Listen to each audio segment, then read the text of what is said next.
Immaculate Heart High School, graduating class of 2020. For the past couple weeks, I've been planning on saying a few words to you for your graduation.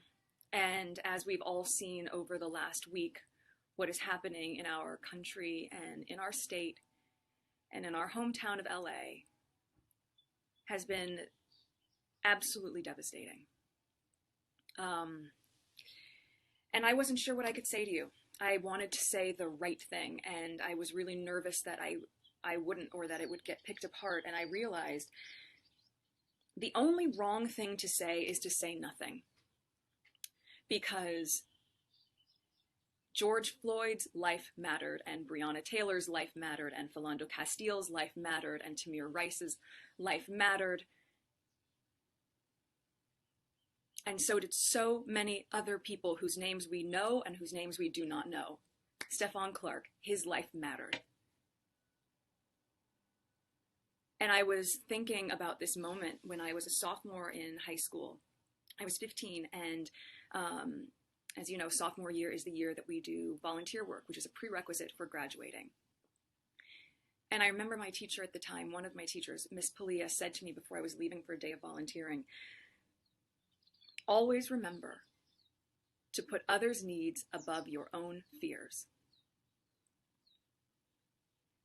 And that has stuck with me through my entire life, and I've thought about it more in the last week than ever before. So the first thing I want to say to you is that I'm sorry. I'm so sorry that you have to grow up in a world where this is still present. I was 11 or 12 years old when I was just about to start Immaculate Heart Middle School in the fall, and it was the LA riots, which was also triggered by a senseless act of racism. And I remember the curfew, and I remember rushing back home, and on that drive home, seeing ash fall from the sky and smelling the smoke and seeing the smoke billow out of buildings and seeing people run out of buildings carrying bags and looting. And I remember seeing men in the back of a van just holding guns and rifles. And I remember pulling up to the house and seeing the tree that had always been there completely charred. And those memories don't go away.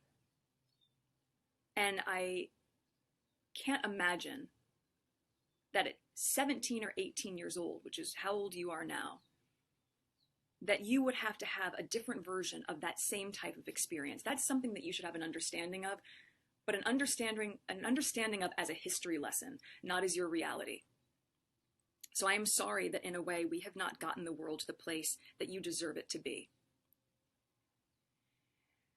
The other thing, though, that I do remember about that time was how people came together. And we are seeing that right now. We are seeing that from the sheriff in Michigan or the police chief in Virginia. We are seeing people stand in solidarity. We are seeing communities come together and to uplift. And you are going to be part of this movement.